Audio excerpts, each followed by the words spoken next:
안녕하십니까, 강사 고노석입니다. 자, 커말 1급 필기 2015년 1회 핵심 기출문제 풀이를 시작을 하겠습니다. 자, 모든 기출문제를 풀이하는 것은 아닙니다. 반복적으로 출제되는 문제, 쉬운 문제들은 이전에 다 말씀을 드렸어요. 그래서 생소하고 좀 어려운 문제 위주로 해서 말씀을 드리겠습니다.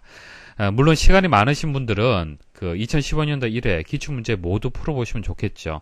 그렇지만 대부분 시간이 부족하실 겁니다.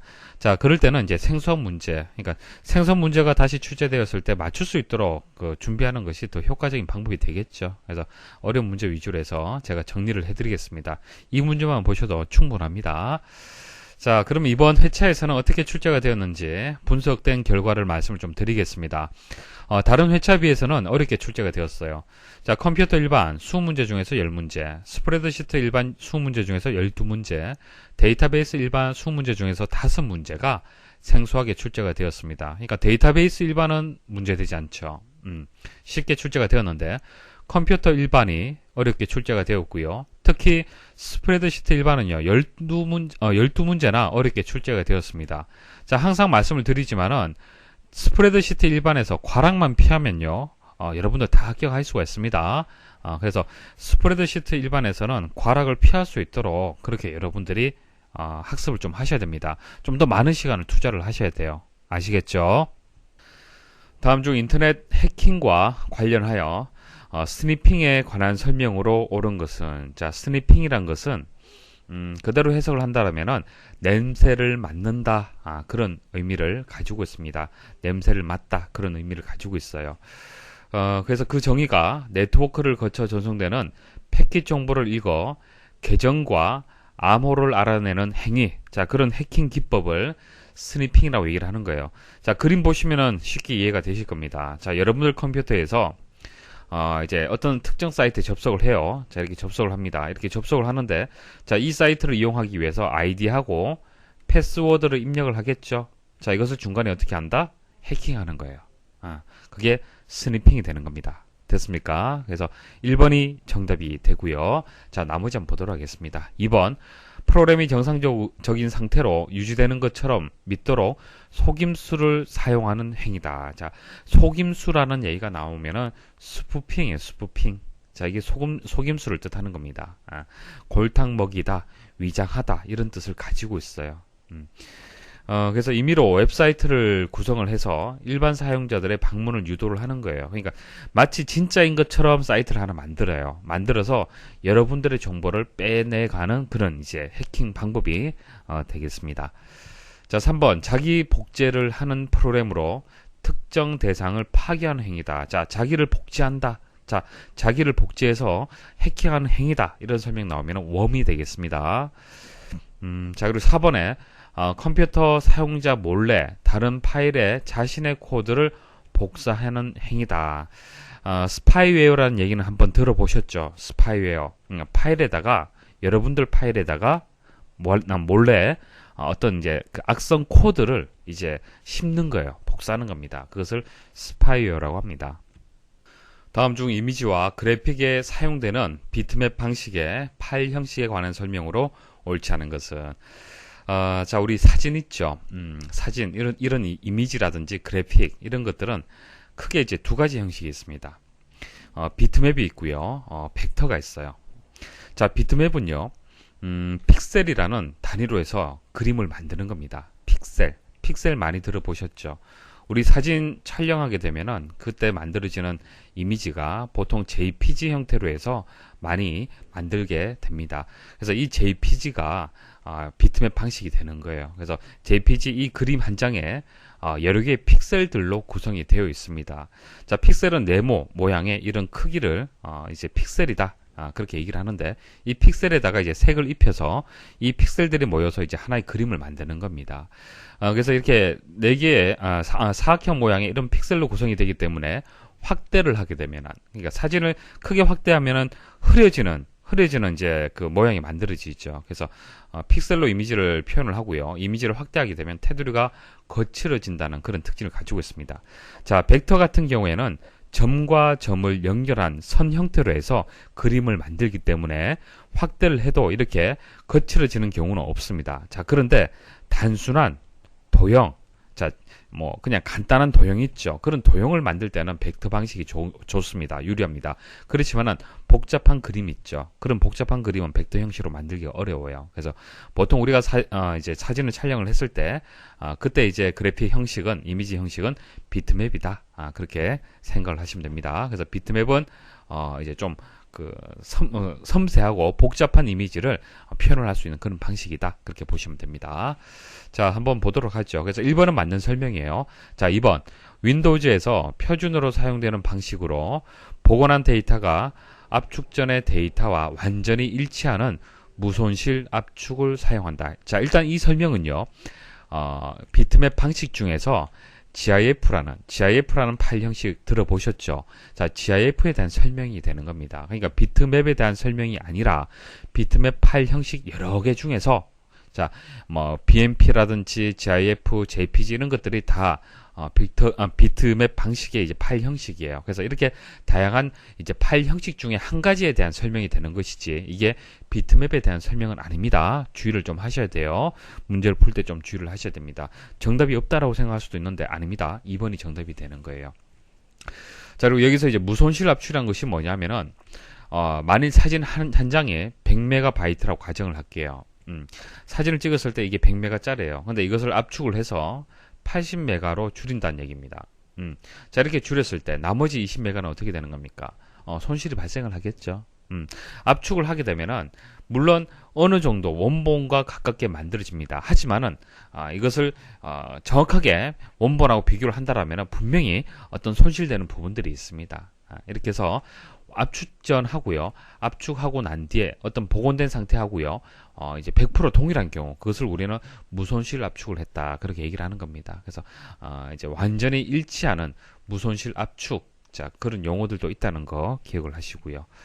자, 레스터 방식이라고 이제 하고요. 다양한 색상을 사용함으로 사실과 같은 이미지를 표현할 수 있다. 그러니까 이제 비트맵 방식은요. 사진 생각하시면 됩니다. 사진.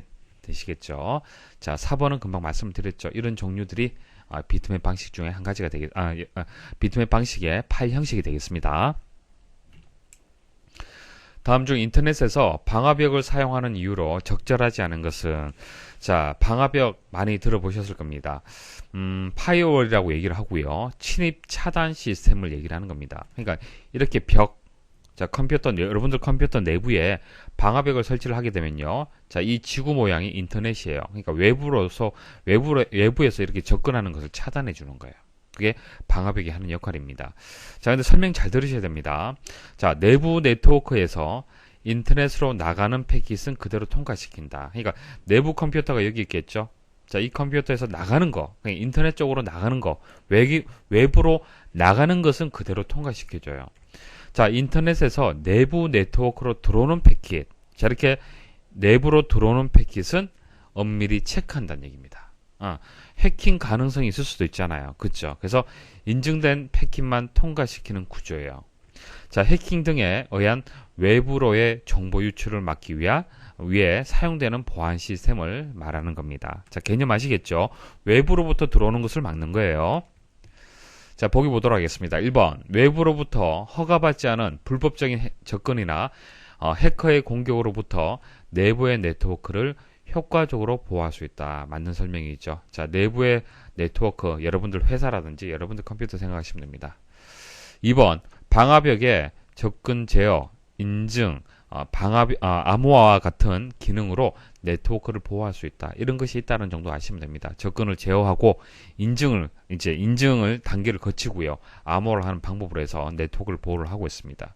3번 역추적 기능이 있어서 외부의 침입자를 역추적하여 흔적을 찾을 수 있다. 자, 외부에서 이렇게 접근하잖아요. 그죠? 접근하면은 이 IP가 어떻게 되는지, 시간은 어떻게 되는지, 이런 것들을 내부에 다 기록이 남습니다. 방화벽에. 자, 이런 역추적 기능이 있고요. 자, 4번. 방화벽을 이용하면 외부의 보안이 완벽하며, 자, 외부의 보안이 완벽하다.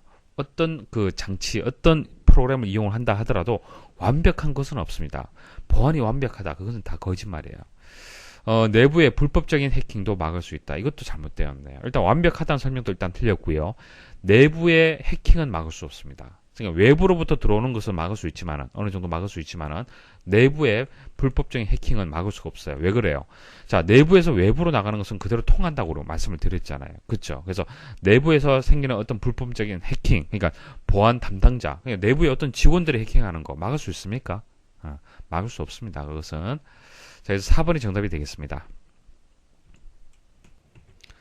다음 중 윈도우즈 7의 제어판에서 화면 설정과 관련된 디스플레이와 개인 설정에 대한 설명으로 옳지 않은 것은, 자, 이거 뭐 제어판에 보면은 디스플레이라든지 개인 설정 메뉴가 있습니다. 기능이 있는데요. 간단한 그 내용 정도는 여러분들 아셔야 됩니다. 디스플레이는요, 화면과 관련된 그런 기능을 모아둔 겁니다.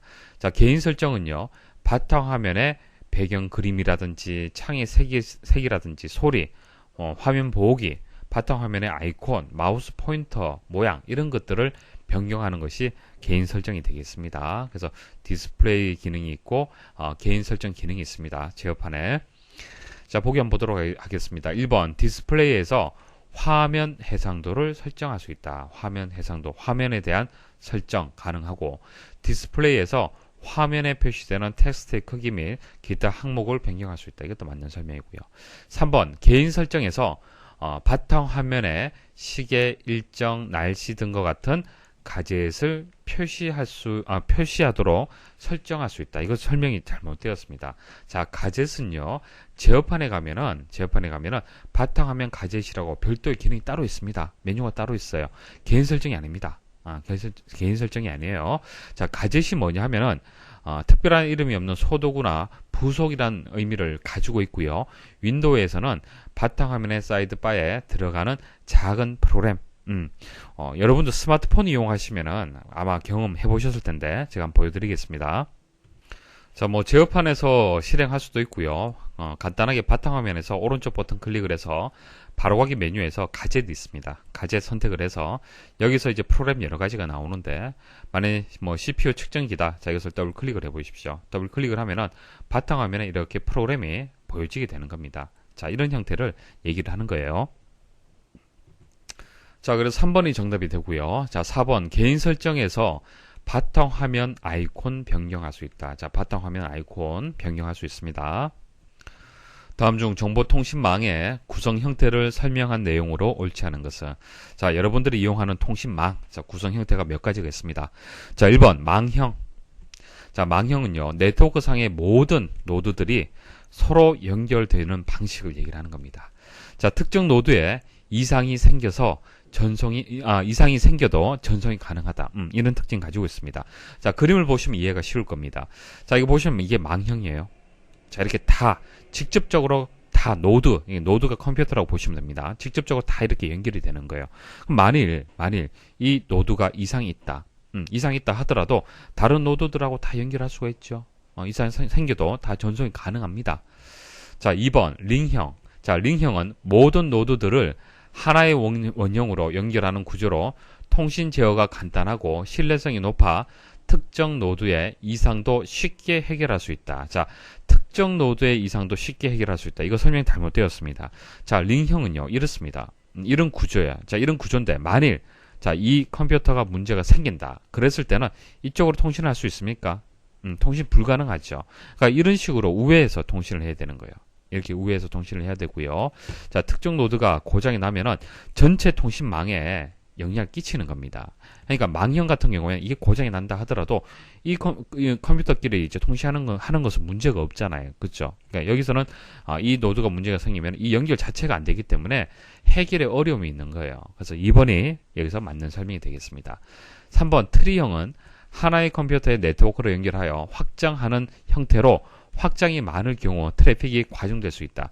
자, 트리형은 우리 저 탐색기 있죠.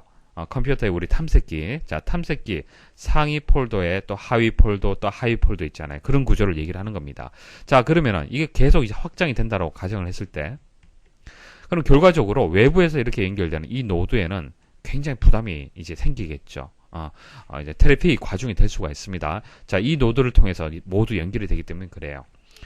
자, 4번 버스형은 모든 노드들이 하나의 케이블에 연결되어 있으며 케이블 종단에는 종단 장치가 있어야 한다. 자, 이거 이게 버스가 되는 겁니다. 이 버스에다가 이렇게 연결해 주는 구조. 자, 이게 버스형이 되고요. 자, 이 마지막 끝난다라는 이 부분 있죠. 이 부분에다가 중간 장치가 이제 설치가 되는 겁니다. 다음 중 소스 코드까지 제공되어 사용자들이 자유롭게 수정하거나 변경할 수 있는 소프트웨어를 의미하는 것은, 자, 용어에 대해서 여러분들 기억을 하셔야겠습니다. 오픈 소스 소프트웨어라고 얘기를 합니다. 공개 소프트웨어라고 얘기를 합니다. 아파치라는 프로그램 들어보셨습니까? 자, 웹서버 프로그램 중에 아파치라는 게 있고요. 그리고 프로그래밍 언어, 개발 언어 중에서 펄, 그리고 모질라, 뭐 이것은 이제 웹브라우저가 되겠습니다. 그리고 리눅스, 자, 리눅스는 들어보셨죠? 이런 것들이 다 이제 오픈 소스, 공개 소프트웨어가 되는 겁니다. 그러니까 이 리눅스를 여러분들이 만약에 가지고 있잖아요. 그것을 여러분들이 마음대로 수정할 수 있어요. 내용을 수정할 수 있으면은, 자, 이런 것을 오픈 소스라고 얘기를 하고요.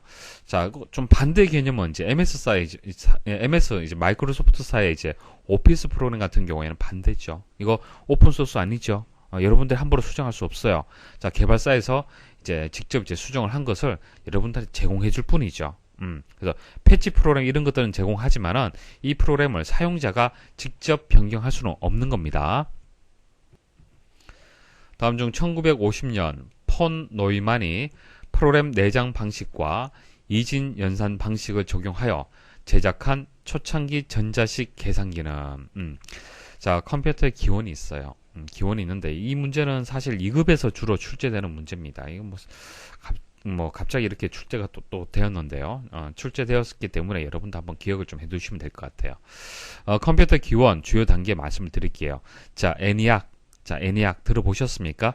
자, 최초의 전자계산기, 최초의 컴퓨터가 되는 거예요. 자, 그리고 에드삭. 자, 에드삭은요, 최초의 프로그램 내장 방식입니다. 프로그램 내장 방식, 최초의 프로그램 내장 방식을 적용한 것이 에드삭이 되고요. 자, 유니박 1. 자, 유니박 1이라는 것은 최초 상업용. 자, 그 전까지는 상업용이 아니었습니다. 자, 상업용 전자계산기. 그러니까 미 통계국에서 이용을 했어요. 자, 그 다음 에드박이 있습니다. 자, 이런 순서가 있다는 거. 그러니까 시험에는 이 순서가 또 나올 수도 있겠죠. 암기를 좀 하셔야 되고요. 자, 여기서 이제 폰 노이만의 프로그램 내장 방식하고요, 이진 연산 방식을 이용한 것은 에드박이 되겠습니다. 에드박. 그러니까 프로그램 내장 방식을 이용한 것은 에드삭이지만은 폰 노이만이 프로그램 내장 방식하고 이진 연산 방식을 적용한 것은 이제 에드박이 되겠습니다. 자, 그리고 프로그램 내장 방식이 뭐냐면은 폰 노이만에 의해서 소개된 것이고요. 디지털 컴퓨터의 가장 중요한 특징이다. 그러니까 이 개념은 데이터뿐만 아니라 컴퓨터의 명령을 컴퓨터 내부 기억 장치에 기억하는 것이다. 자, 우리 지금은 당연하게 생각을 하죠. 여러분들이 취급하는 데이터라든지 프로그램들이 다 어디에 있습니까? 컴퓨터 내부에 있잖아요. 그죠? 자, 이게 프로그램 내장 방식이 되는 거예요. 당연하다고 생각을 하겠지만 예전에는 그렇지 않았다는 얘기입니다. 자, 이렇게 하게 되면은 명령은 더 빠르게 접근되고 더 쉽게 변경이 된다는 얘기입니다. 다음 중 윈도우즈 7의 공유에 대한 설명으로 옳지 않은 것은, 자, 공유에 대해서 다시 한번 설명 좀 드려볼게요. 자, 공유 설명드리겠습니다. 자, 네트워크를 통해서 드라이브는 뭐 C 드라이브, D 드라이브, CD-ROM 드라이브, 그것을 뜻하는 거고요. 파일 폴더, 프린터, 자, 이런 것들이 이제 컴퓨터 자원이 되겠죠. 자, 이런 컴퓨터 자원을 공유해서 다른 사람들이 자신의 자료에 접근하도록 설정하는 것을 공유다, 그렇게 말하는 겁니다. 자, 몇 가지 특징을 한번 정리를 해드리면은, 공유된 폴더는 여러 사람이 사용하므로 바이러스 감염에 주의해야 된다. 자, 폴더 하나를 공유를 했어요. 그래서 뭐 A라는 사람, B라는 사람 들어와서 이제 사용을 하겠죠. 그러면은 이제 그 각각의 이제 사용자들이 사용하는 이제 컴퓨터에 바이러스가 있다라면은 그 바이러스가 이제 감염이 될 가능성이 있습니다. 그래서 공유를 할 때는 이런 바이러스 감염에 좀 주의를 해야 됩니다. 데이터를 공유하려면 공유할 데이터를 공용 폴더, 자, 공용 폴더라는 것은 오른쪽 그림처럼 라이브러리 내에 공용 폴더가 있습니다. 자, 탐색기를 한번 열어보겠습니다. 자, 탐색기에 보시면은, 자, 문서, 비디오, 사진, 음악 이렇게 있죠. 문서 내에 보면은 그 내 문서가 있고요. 그리고 공용 문서가 있습니다. 공용 문서에다가 공유할 뭐 파일이라든지 폴더가 있다라면은 이쪽으로 이제 복사를 해서 이동을 해두시면은 이제 공유가 된다는 얘기입니다. 자, 이게 첫 번째 방법이고요. 자, 두 번째 방법은 해당 데이터가 있는 폴더를 이제 공유하는 그런 방법이 있습니다. 그래서 폴더를 이제 하나 선택을 해서 이제 공유를 하는데, 자, 공유 설정하는 방법 설명을 드릴게요. 자, 공유할 대상을 이제 선택을 하고요. 오른쪽 버튼 클릭을 해서 속성으로 이동을 합니다. 자, 속성에 가면은 이제 일반 탭하고 뭐 공유 탭 이렇게 있는데, 공유 탭으로 이동을 하십시오. 그리고 공유 버튼이 있습니다. 클릭을 하시고요. 자, 그 다음 이 공유를 어디에 누구한테 공유를 할 거냐, 공유할 사람을 추가를 해줘야 됩니다. 자, 이 부분을 클릭을 하고요. 에브리원 같은 경우에는 모든 사람한테, 그 다음 홈그룹은 홈그룹에게만 이제 공유를 하는 겁니다. 뭐 적당하게 선택을 하시고 추가 버튼 누르시면 됩니다. 그리고 공유 클릭을 하시면 되는데, 자, 공유를 클릭하시기 전 사용 권한 수준을 설정을 해줘야 됩니다. 그러니까 여러분들이 이제 공유할 대상이 되는 이제 폴더를 그냥 읽기만 권한을 주겠다. 그러면 읽기만 선택이 되도록 기본적으로 주시면 되고, 아니면은 읽기 쓰기 모두 주겠다. 자, 그럼 이것을 선택하시면 되고요. 아니면은 사용자를 제거하겠다. 그럼 제거를 선택을 하시면 됩니다. 자, 선택을 하시고 이제 공유 누르시면 됩니다. 자, 이제 공유가 되었습니다. 이렇게 메시지가 나오고요. 완료 버튼 누르시면 됩니다. 자, 그 다음 아래쪽에 고급 공유라고 버튼이 있습니다. 말 그대로 이제 좀 더 이제 세부적인 선택 사항을 여러분들이 만들 수가 있습니다. 여기서 공유 이름 결정할 수가 있고요. 자, 그 다음 동시에 사용자 수를 제한을 둘 수가 있습니다. 그러니까 너무 많은 사람들이 동시에 접근을 하게 되면은 여러분들 컴퓨터에 성능이 떨어질 수밖에 없습니다. 서비스를 하는 입장이 되기 때문에 이제 사용자 수를 제한을 할 수가 있고요. 권한도 설정을 할 수 있습니다. 자, 금방 설명드린 것은 폴더를 공유하는 방법이고요. 자, 드라이브, 그러니까 디스크를 이제 전체를 공유하는 경우 설명을 드리겠습니다. 오른쪽 버튼 클릭을 하시고요. 자, 속성으로 갑니다. 공유 탭으로 갑니다. 자, 이때는 드라이브 전체를 이제 공유를 할 때는 공유 버튼은 보이지 않습니다. 공유 버튼은 보이지 않고요. 고급 공유에 들어가서 공유를 선택을 해줘야 됩니다. 자, 이렇게 이제 공유가 설정이 되면은 공유가 된 것인지 아닌지 여부를 확인하는 방법을 설명을 드리겠습니다.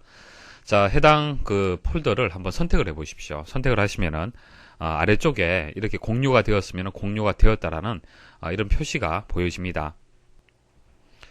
자, 탐색기에서 이 부분을 세부 정보 창이라고 합니다. 그러니까 세부 정보 창에 공유됨이라고 표시가 되면은 해당 폴더가 이제 공유가 된 상태입니다. 자, 또 다른 확인하는 방법 말씀을 드릴게요.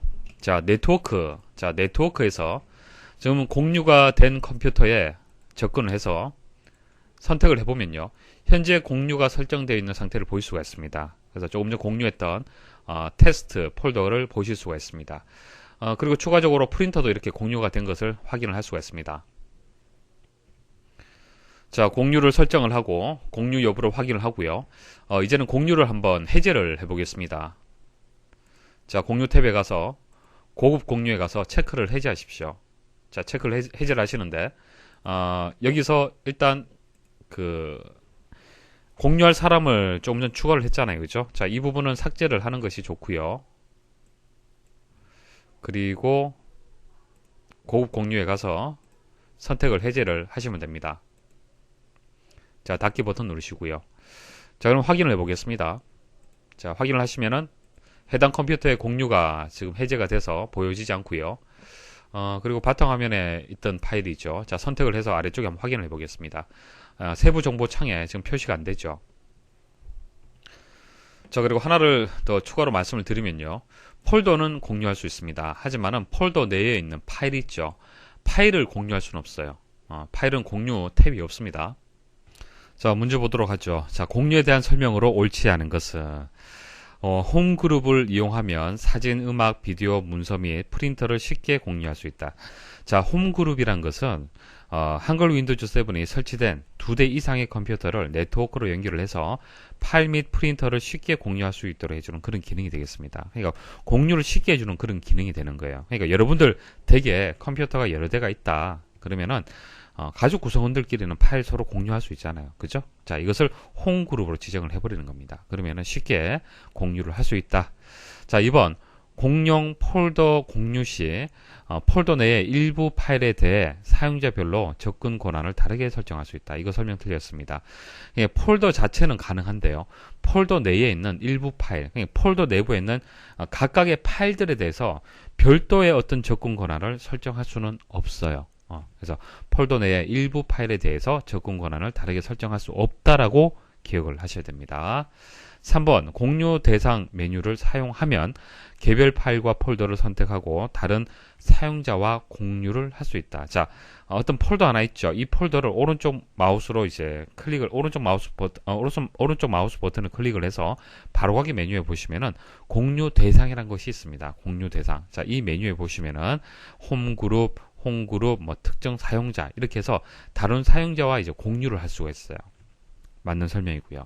4번 윈도우즈 탐색기에 세부 정보 창을 통해 공유된 항목과 공유되지 않은 항목을 확인할 수 있다. 조금 전 설명을 드렸죠.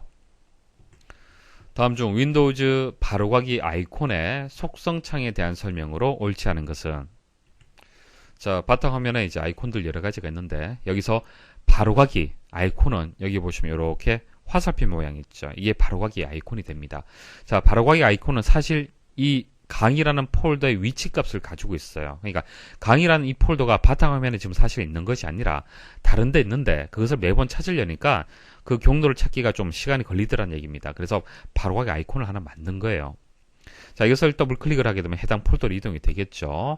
자, 그리고 오른쪽 버튼 클릭을 해서, 자, 이 문제는 이제 속성 창에 대한 설명이 되겠습니다. 자, 속성 창에 가면은 일반 탭에 보시면은 여기 보시면 이제 위치라든지 뭐 크기라든지 디스크 할당 크기라든지 뭐 만든 날짜, 수정한 날짜, 액세스한 날짜, 뭐 읽기, 뭐 숨김 이런 내용이 있습니다. 자, 이 중에서 여기 보면은 디스크 할당 크기라고 나와 있죠. 디스크 할당 크기. 자, 디스크 할당 크기가 뭐냐면은 이 강의라는 이 폴더, 실질적인 이 폴더의 크기를 얘기하는 것이 아니고요. 이 바로가기 아이콘에 대한 크기를 얘기를 하는 거예요. 이 아이콘에 대한 크기를 얘기를 하는 겁니다. 주의를 하셔야 되고요.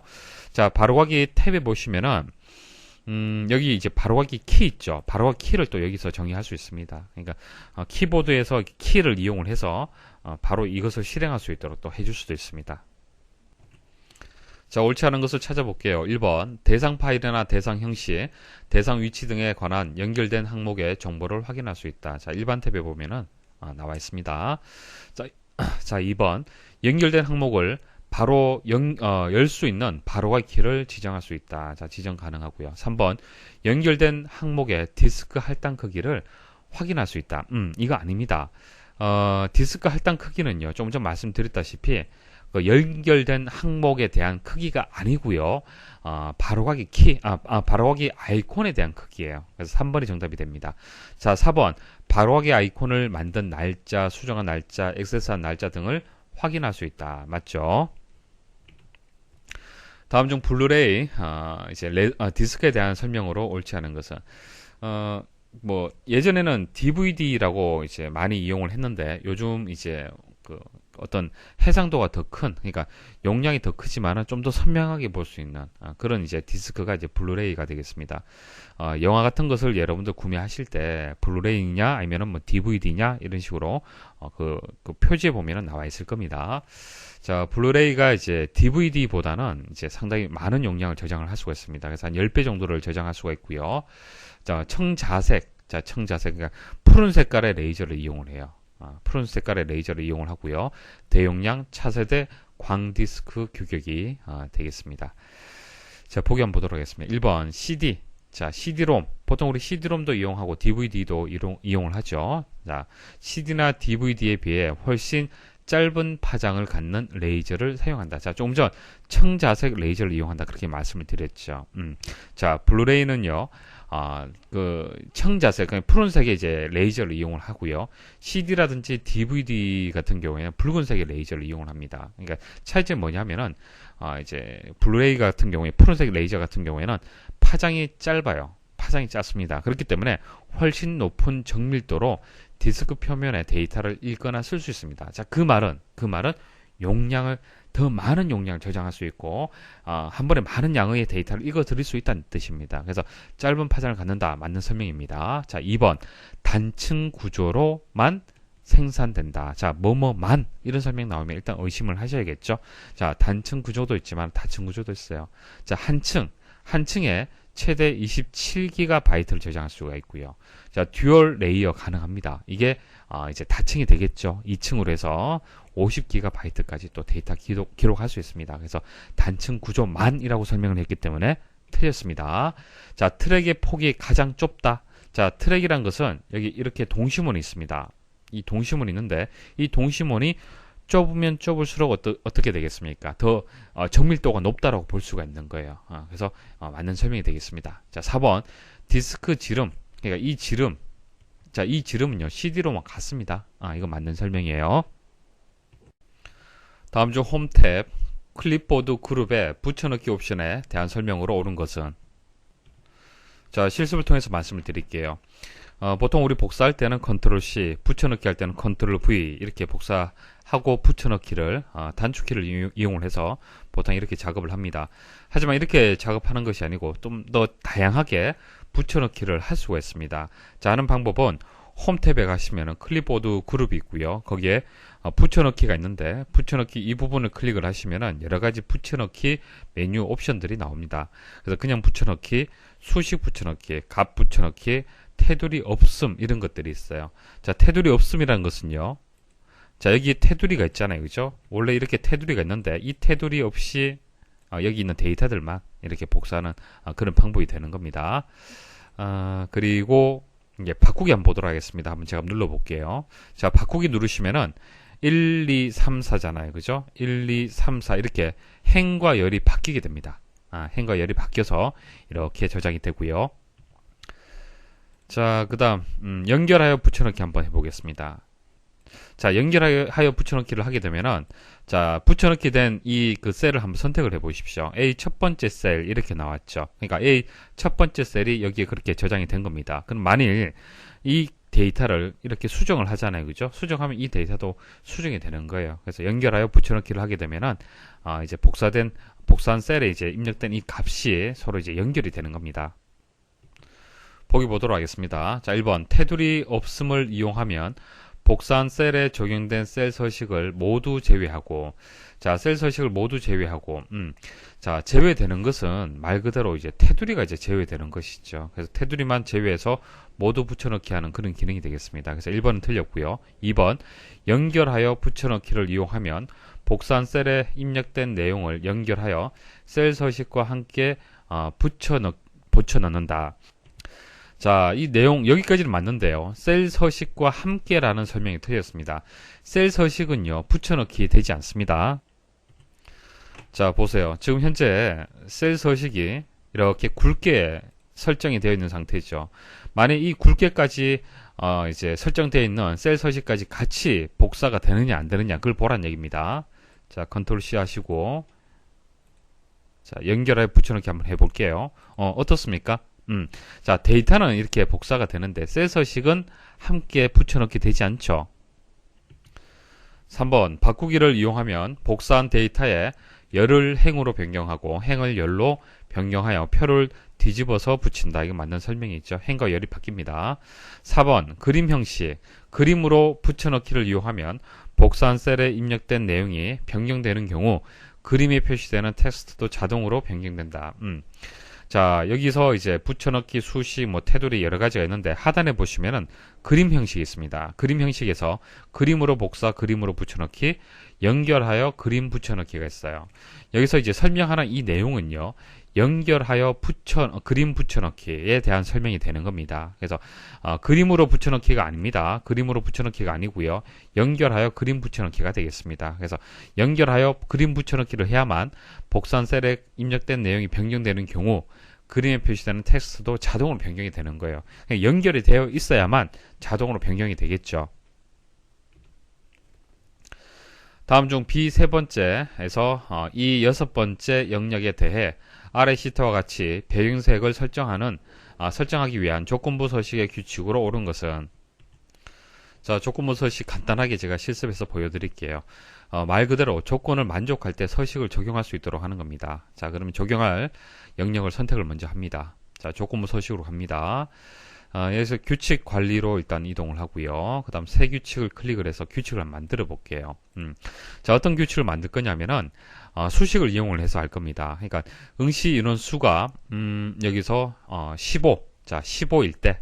자, 15일 때, 그때의 행들만 한번 제가 서식을 한번 지정을 해 볼게요. 그럼 여기 어떻게 입력이 되어야겠습니까? 자, 등호하시고요. 자, 이 범위에서 적용할 이제 셀의 영역이 응시 인원 수잖아요. 그죠? 자, 응시 인원 수인데, 거기서 첫 번째 셀을 선택을 해 주시면 돼요. B의 두 번째 셀. 되시겠습니까? B의 두 번째 셀이 얼마란 얘기입니까? 15일 때. 자, 근데 여기서 주의할 점은, 절대 참조로 해서 달러 기호가 다 붙잖아요. 그죠? 다 붙이시면 안 되고요. 이제 비열 앞에만 붙일 수 있도록 이 부분은 이제 달러 기호를 지워 주십시오. 그래서 자, 행 전체에 조건부 서식이 지정이 되려면은 이제 알파벳으로 되어 있는 열 앞에 달러 기호가 붙어 있어야 됩니다. 자, 그럼 서식 가서 자, 채우기를 뭐 노란색으로 한번 바꿔 볼게요. 확인 버튼 눌러 보겠습니다. 자, 확인 누르시고요. 그럼 어떻게 되었습니까?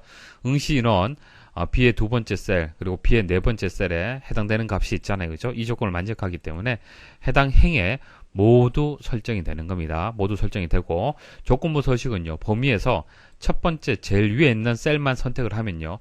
자동으로 조건부 서식이라는 것은 이 범위의 아래쪽으로 해서 하나 다 비교를 하는 겁니다. 아래쪽으로 비교를 해요. 왜냐면은 자, 오른쪽으로는 가지 않습니다. 왜냐면은 그러니까 열 값을 앞에다가 달러 기호를 붙여서 고정시켜줬죠. 그래서 B는 바뀌지 않습니다. 그래서 아래쪽으로 이렇게 이동이 되면서 하나하나 비교해서 조건을 만족한다라면 행 전체에 이제 서식이 적용이 되는 겁니다.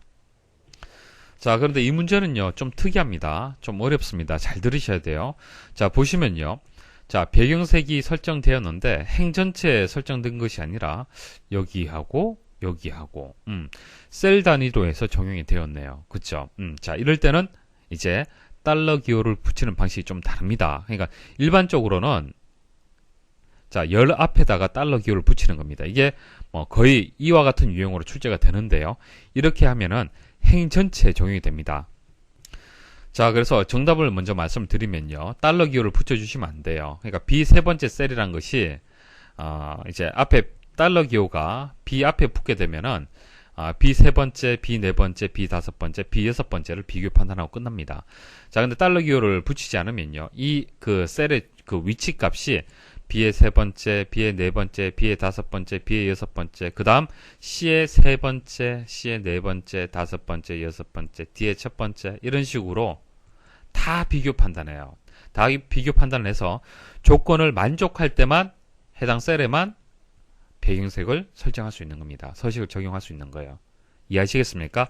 자, 이거와 이거의 차이점을 일단 구분할 수가 있어야 됩니다. 자, 그럼 이제 함수 좀 아셔야겠죠. 여기에서 나온 함수가 모두 함수하고 컬럼 함수입니다. 자, 컬럼은요, 말 그대로 열입니다. 열 번호를 반환해주는 셀이 되는 거예요. 만약 이 셀이 B의 세 번째다. 그럼 열이 몇 번째 열입니까? 두 번째잖아요. 이게 첫 번째, 이게 두 번째예요. 그러면 이게 2가 되는 거예요. B에 3이 들어간다면은. 됐죠? 자, 컬럼 스 하게 되면 S가 붙게 되면 범위가 들어갑니다. 범위가 들어가고 이렇게 범위가 지정이 된다. 그러면은 자, 이 셀 범위에 열의 개수, 열이 몇 개냐? 이렇게 개수를 계산을 해주는 겁니다. 자, 근데 이 문제에서는 그 어떤 셀의 범위, 그 열의 개수를 구하는 것이 아니고요. 현재 셀의 이제 열 번호, 열의 이제 번호 값을 반환을 해서 그 값을 가지고 구할 거예요. 좀 어렵죠? 설명 일단 한번 들어보십시오.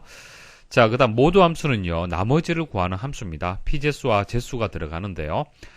예를 들어서 모두 해서 자, 4, 3 이렇게 들어갔어요. 그럼 이거 어떻게 되냐면은 4에다가 이제 3을 나누는 거예요. 피재수는 나눔을 당하는 거잖아요. 그죠? 재수는 나누는 수를 얘기를 하는 겁니다. 그래서 4에다가 3을 나누었을 때 그때는 목이 1이 되고 나머지는 얼마입니까? 나머지도 1이잖아요. 그죠? 그래서 반환되는 값이 1이에요. 됐죠? 그래서 모두 함수를 이용을 하는데 모두 함수는 주로 홀수, 짝수를 구분할 때 많이 이용을 합니다. 홀수, 짝수를 구분할 때 많이 이용을 해요. 자, 뭐 홀수 짝수를 판단하는 방법, 모두 함수 이용하는 방법 보세요. 제수는 2로 고정을 하고요. 피제수가 1에서 10까지 하나씩 한번 증가를 시켜 볼게요. 자, 1일 때는 이 결과 얼마입니까? 나머지 1이죠. 그 다음에 2일 때는 어떻게 됩니까? 나머지는 0이죠. 3이면 어떻게 됩니까? 나머지가 1이죠. 4일 때는 나머지 0이죠. 이런 식으로 1과 0이 계속 반복이 될 겁니다. 1과 0이 반복이 되고요. 그래서 나머지가 1일 때는 뭐예요? 홀수예요. 1일 때는 무조건 홀수입니다. 0일 때는 무조건 짝수예요. 자, 이런 식으로 해서 모두 함수는요, 홀수, 짝수 구분할 때 주로 이용을 합니다. 자, 일단 여기까지 이해를 하셔야 되고, 자, 결과 이제 수식 보고 제가 말씀을 좀 드려볼게요. 자, 실습에서 결과 보여드리고 설명드릴게요. 여기 들어있는 데이터는 중요하지 않습니다. 중요하지 않고요. 자, 일단 범위를 B의 세 번째부터 해서 B의 세 번째죠. B의 세 번째부터 해서 E의 여섯 번째까지 영역 선택을 하겠습니다. 자, 그리고 조건부 서식을 적용을 해볼게요. 자, 세규칙에 가서 자, 문제 나온 대로 자, 모두에서 한번 입력을 해볼게요. 자, 일단 내용을 잘 모르시겠죠? 자, 뒤에 설명을 드릴 겁니다. 컬럼에서 B의 세 번째 쉼표 2 하고요. 자, 등호에서 0 줬습니다. 자, 그리고 서식을 뭐 비슷한 색깔로 선택을 할게요. 채우기를. 자, 확인 버튼 한번 눌러볼게요. 문제에서 요구한 대로 적용되었죠. 자, 그러면은 3번 한번 볼까요? 3번 한번 해보겠습니다. 차이점을 아시란 얘기입니다. 자, 규칙 관리. 그러니까 여러분들 조건부 서식을 만드실 때 뭐 새 규칙 가셔도 되고 규칙 관리 가셔도 됩니다. 자, 규칙 관리 가서 자, 한번 수정을 한번 해볼게요. 자, 규칙 편집에 가서 자, 그 B 앞에다가 달러 기호 한번 제가 붙여보겠습니다. 자, 달러 기호를 붙이게 되면은 B는 고정이 되는 겁니다. 자, 확인 버튼 눌러볼게요. 자, 어떻게 되었습니까? 자, 행 전체로 해서 행 전체로 적용이 되기 때문에 모두 색깔이 이렇게 적용이 된 겁니다. 그러니까 요 셀들만 적용이 돼야 되는데 이 셀을 포함하는 행 전체가 적용이 되었기 때문에 모두 이제 배경색이 적용이 된 겁니다. 자, 그럼 수식 한번 설명드려 볼게요. 항상 수식이 이렇게 복잡하게 중첩되어 있을 때는 안쪽부터 하나하나 벗겨 나가시면 됩니다. 자, 컬럼에서 B의 세 번째죠. B의 세 번째. 그러니까 이 범위에서 첫 번째 셀을 하나 선택을 하는 겁니다. 그러면은 모든 셀을 다 확인을 하는 거예요. 조건부 서식에서. 그래서 제일 왼쪽 첫 번째 셀을 선택을 한 겁니다. B의 세 번째 셀을 선택을 했고요. B 세 번째 셀의 컬럼이 어떻게 됩니까? 자, 이게 1, 2, 3, 4, 5가 됩니다. 2가 되겠죠. 자, 그럼 모두 함수가 바깥쪽에 딱 기다리고 있네요. 자, 2에다가 2로 나누면은 나머지가 얼마가 됩니까? 0이 맞네요. 됐습니까? 자, 그리고 아래쪽 한번 비교 판단해 볼게요. 이거 이제 B의 네 번째 셀이죠. 자, B의 네 번째 무조건 B로 시작을 한다라면 무조건 컬럼 뭐예요? 무조건 2잖아요. 그렇죠? 그래서 이 셀, 이 셀, 이 셀, 이 셀들이 모두 배경색이 설정이 되는 겁니다. 자, 그다음 만약 이쪽으로 이제 이동을 했잖아요. 그러면 C의 세 번째잖아요. 그죠? C의 세 번째면은 이게 3이잖아요. 그럼 3이 되고, 컬럼은 3이 되고, 3에다가 2로 나누게 되면은 0 아니죠? 1입니다. 1. 그죠? 그래서 여기는 색이 적용이 안 되는 거예요. 배경색이. 그리고 4. 여기에 또 적용이 되겠죠. 결과적으로 짝수일 때. 그러니까 이 문제에서 요구하는 것이 뭐냐 하면은, 열 값이 짝수 열일 때, 그때의 셀들을 어떻게 한다? 배경색을 설정하는 조건부 서식을 만드는 거, 그런 문제가 되는 겁니다. 자, 그러려면은 짝수다, 짝수다, 홀수다. 그러니까 열이 짝수다, 홀수다라는 것을 판단하려면은 일단 모두라는 함수 이용을 해야 되고, 그다음 이제 그 열 번호를 반환해야 되기 때문에 컬럼이라는 함수가 같이 이용이 되는 겁니다. 이해하시겠죠? 그래서 시험장 가서 이 문제를 보고 이 수식을 바로 찰 수는 없습니다. 보기를 보시고 이것을 분석할 수 있으면 돼요. 그렇죠? 분석을 해서 이게 답이겠구나라고 찾을 수 있을 정도만 여러분들이 아시면 됩니다.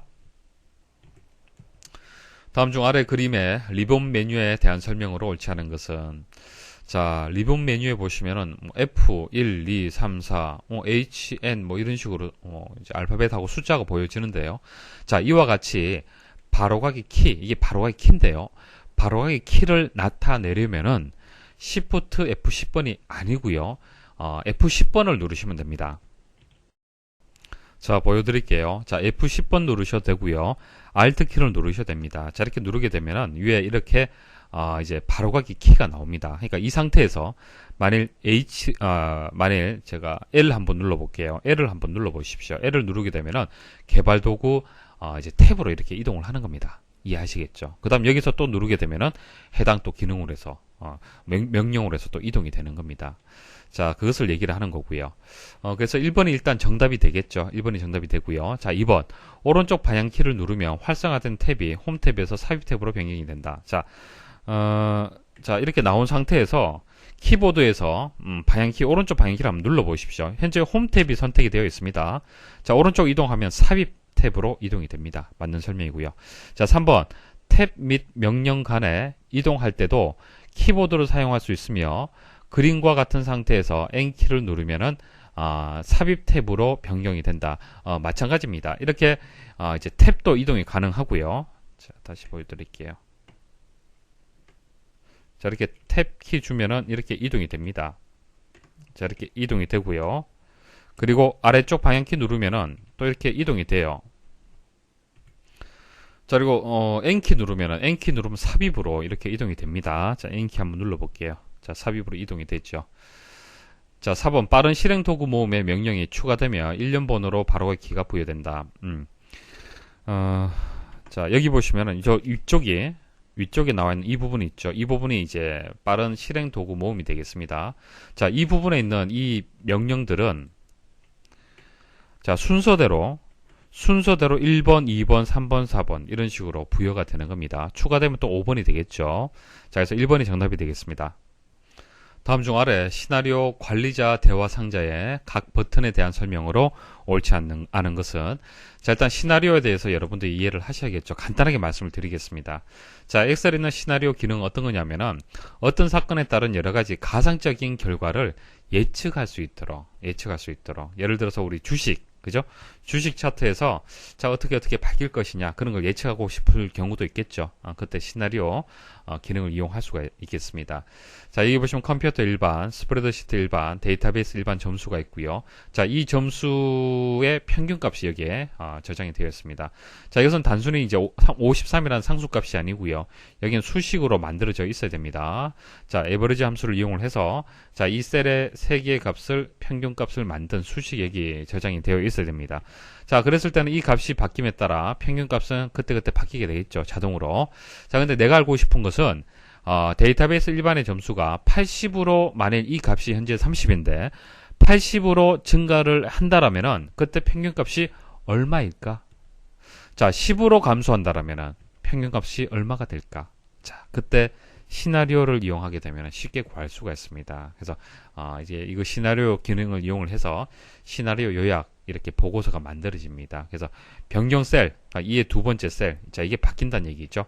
80으로 바뀌었을 때는 F 두 번째 결과 셀이 70이 되는 거고요. 평균값이 10일 때는 47이 된다. 이런 식으로 예측을 할 수가 있습니다. 자, 이렇게 시나리오 이제 관리자를 통해서 또 설정을 할 수가 있는데요. 여기 인구 조사라는 것이 시나리오 이름이 되는 거고요. 뭐 추가, 삭제, 편집, 병합, 요약, 뭐 이렇게 표시, 닫기 이렇게 버튼들이 나와 있습니다. 보도록 하죠. 자, 1번 표시. 자, 표시 버튼 누르면 어떻게 될까요? 시나리오 선택을 하고 표시 버튼 누르면 어떻게 될까요? 선택한 시나리오에 대한 결과를 표시한다. 이거 당연한 얘기죠. 결과를 볼 수가 있고요. 자, 편집은 선택한 시나리오를 변경한다. 그러니까 시나리오를 수정할 경우가 있겠죠. 그러면 선택을 해서 편집 누르시면 됩니다. 자, 병합. 자, 다른 워크시트의 시나리오를 통합하여 함께 관리한다라고 되어 있는데 틀렸습니다. 보세요. 정확하게 설명을 하려면은 다른 통합 문서나 다른 워크시트에 저장된 시나리오. 그러니까 지금 제가 작업하는 이제 워크시트가 1이라고 가정을 할게요.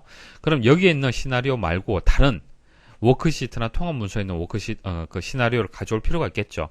통합할 필요가 또 있을 겁니다. 자, 이렇게 이제 통합을 할 때는 이제 병합 버튼 눌러서 통합할 수가 있어요. 그런데 관리하는 것은 아닙니다. 그러니까 이런 식으로 관리를 하려면은 해당 시트에 가서 해당 시나리오 관리자를 실행을 해서 그때 이제 관리를 할 수가 있는 겁니다. 그러니까 여기서 관리할 수 있는 것은 아니란 얘기예요. 아시겠죠? 그래서 3번이 틀렸어요. 관리한다. 이 설명 틀렸습니다. 4번 요약. 시나리오에 대한 요약 보고서나 피벗 테이블을 작성한다. 자, 이 요약 버튼 누르면은 자, 이런 식으로 나온다는 얘기입니다. 다음 중 엑셀의 다양한 데이터 입력 방법에 대한 설명으로 옳지 않은 것은? 자, 차례대로 설명을 드리겠습니다. 1번 하나의 셀에 여러 줄을 입력할 때 Alt Enter 키를 눌러 줄 바꿈을 한다. 자, 1 입력하고 여기서 그냥 엔터만 입력하면은 아래쪽 셀로 이동이 되죠. 자, 근데 1 누르고요. Alt Enter 누르게 되면은 셀 내에서 이렇게 이동이 됩니다. 차이점 아시겠죠? 그래서 셀에서 여러 줄을 입력을 할 때는 Alt Enter 키가 맞습니다. 자, 2번 선택한 범위에 동일한 데이터를 한 번에 입력할 때는 입력 후 바로 Ctrl Enter 키를 누른다. 자, 1 입력하고요. Ctrl Enter 한꺼번에 이제 입력이 됩니다. 그래서 Alt Enter, Ctrl Enter. 자, 그냥 엔터하고는 다릅니다. 기능이. 자, 배열 수식을 작성할 때는 수식 입력 후 Ctrl Shift Enter. 자, 이거 뭐 하나 기억을 하십시오. 자, 그냥 수식을 입력할 때는 엔터지만은 배열 수식이라는 것이 있습니다. 다음에 또 자세히 말씀을 드릴게요. 나오면은 그때는 Ctrl Shift를 함께 눌러줘야만 배열 수식이라는 형식으로 해서 입력을 할 수가 있습니다. 자, 4번 셀에 입력된 수식의 결과가 아닌 수식 자체를 보기 위해서는 Alt하고 물결 모양의 이 키를 누른다. 이거 틀렸는데요. 자, 보통 우리가 수식을 이렇게 입력을 하잖아요. 그죠? 자, 이렇게 더해라. 자, 엔터 누르면은 1과 2를 더한 결과값이 보여지는 거예요. 결과, 그죠? 근데 수식 자체를 보는 방법이 있습니다. 보는 방법은요. 컨트롤 키 하고요. 자, 이 물결 모양은 어디에 있냐면은 키보드 왼쪽, 제일 왼쪽에 보면 ESC 있죠. ESC 아래쪽에 보면은 물결 모양이 있습니다. 자, 그래서 그때 이제 Alt하고 물결 모양이 아니고요. 컨트롤 키하고 물결 모양을 눌러주셔야 돼요. 같이 눌러주셔야 됩니다. 그러면 이렇게 수식이 그대로 표시가 되는 겁니다. 그래서 4번이 틀렸습니다. 자, 기억하실 때는 컨트롤의 C. 자, C가 발음이 수식 할 때 C하고 비슷하죠. 그렇게 기억을 하시면 되겠습니다. 다음 중 사용자 지정 표시 형식에서 숫자 형식 지정에 관한 설명으로 옳지 않은 것은? 자, 실습을 통해서 말씀을 드릴게요. 실습에서 보여드리는 것이 가장 이해가 쉽습니다. 여러분들한테는. 자, 오른쪽 버튼 클릭을 해서 자, 셀 서식에 가서 자, 표시 형식에 가시면은 사용자 지정이 있습니다. 그러니까 여기 나와 있는 이제 범주를 선택을 해서 간단하게 이제 서식을 지정을 할 수 있잖아요. 그죠? 자, 그런데 여러분들이 원하는 형식으로 해서도 여기서 만들어서 여러분들이 입력을 할 수가 있습니다. 자, 그럼 형식을 만들려면은 가까이 코드들을 여러분들이 아셔야 돼요. 자, 그럼 물음표를 한번 입력을 해 볼게요. 자, 물음표, 자, 정수 세 자리하고 소수 아래 세 자리 이렇게 입력을 하고, 자, 확인 버튼 눌러보고요. 그리고 제가 입력하는 데이터는 1.1이라고 한번 입력을 해볼게요. 1.1 그리고 엔터 입력을 해볼게요. 자, 이렇게 결과 나왔습니다. 자, 그 다음 0 이것도 한번 해볼게요. 셀 서식에 가서 자, 000 000 자, 그리고 1.1 입력해 볼게요. 자, 엔터. 결과 뭔가 다르죠? 차이점을 아셔야 됩니다. 자, 가장 많이 지금 사용되는 사용자 지정 기호를 지금 제가 설명을 드리는 거예요. 자, 엔터. 자, 1.1. 자, 엔터 입력을 해 볼게요. 자, 어떤 차이점이 있습니까? 자, 일단 0부터 말씀을 드리면은, 자, 0은요, 유효하지 않은 자릿수를 0으로 표시를 해주는 겁니다. 자, 조금 전 자릿수는 정수 세 자리, 소수 세 자리로 해서 정의를 했잖아요. 000, 000, 그죠? 자, 그래서 세 자리로 정의를 했지만 실제 입력한 값은 정수 한 자리, 소수 한 자리 이렇게 입력을 했습니다. 그럼 나머지는 어떻게 된다? 0으로 이렇게 채워준다는 얘기예요. 0으로 표시해라. 그래서 0이에요. 자, 샵. 자, 샵은요, 유효한 자릿수만 표시하고요. 유효하지 않을 때는 0은요, 표시하지 않습니다. 자, 이렇게 0으로 표시하지 않는다는 얘기예요. 그래서 1.1만 남는 거예요. 차이점 아시겠죠? 자, 그다음 물음표. 자, 물음표는요, 유효하지 않은 자릿수에 0 대신 공백을 표시하고, 그러니까 공백을 표시한다는 부분은 샵하고 같습니다. 자, 0을 표시하지 않죠. 자, 그런데 공백을 표시한다는 부분이 조금 달라요. 자, 공백을 표시하는 부분이 좀 달라요.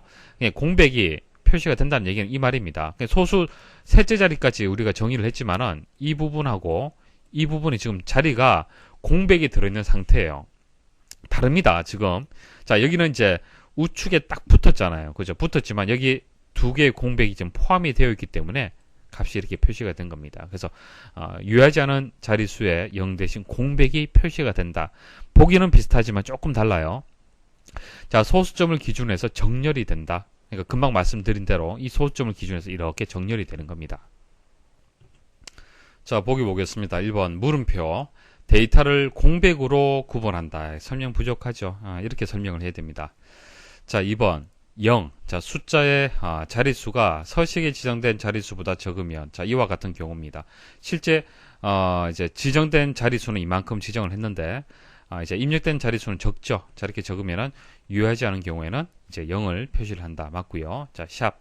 입력한 숫자의 자릿수가 소수점 위쪽 또는 아래쪽에서 서식에 지정된 샵 기호보다 적은 경우, 자, 이와 같은 경우가 되겠습니다. 자, 소수점 기준에서 위쪽, 아래쪽, 자, 그 말이에요. 자, 적은 경우에는 0을 표시하지 않죠. 표시하지 않습니다. 자, 그 다음 쉼표. 자, 쉼표는요, 천 단위마다 쉼표를 삽입할 때, 그러니까 샵, 쉼표, 샵, 샵, 샵 이렇게 하잖아요. 이렇게 하면은 그리고 입력을 이렇게 하게 되면은 천 단위마다 쉼표가 이렇게 입력이 됩니다. 자, 그리고 맨 마지막에 있을 땐 좀 다릅니다. 맨 끝에 표시를 이렇게 하잖아요. 그죠? 자, 뒤에 이렇게 쉼표가 들어갔어요. 자, 이런 경우에는 값을 이렇게 입력을 하면요, 세 자리를 생략해라. 맨 끝에 표시, 자, 세 자리, 맨 끝에 있는 세 자리를 생략하라. 그런 뜻이에요. 그냥 이 자리를 생략하는 겁니다. 자, 생략을 하는데, 자, 이 세 번째에서 첫 번째 이 자리가 7이잖아요. 그죠? 그냥 반올림 해주는 겁니다. 반올림 하면 이 6이 7로 바뀌게 됩니다. 그래서 1, 2, 3, 4, 5, 7이 됩니다. 아래 그린 것 같이 발령 부서는 부서명의 데이터 값의 번호를 기준으로 순서대로 반복하여 배정하고자 한다. 다음 중 C 두 번째 셀에 입력할 수식으로 옳은 것은, 자, 문제를 잘 이해를 하셔야 돼요. 보세요. 여기 보면은 부서명이라고 해서 기획팀, 재무팀, 총무팀이 있습니다. 이렇게 있습니다.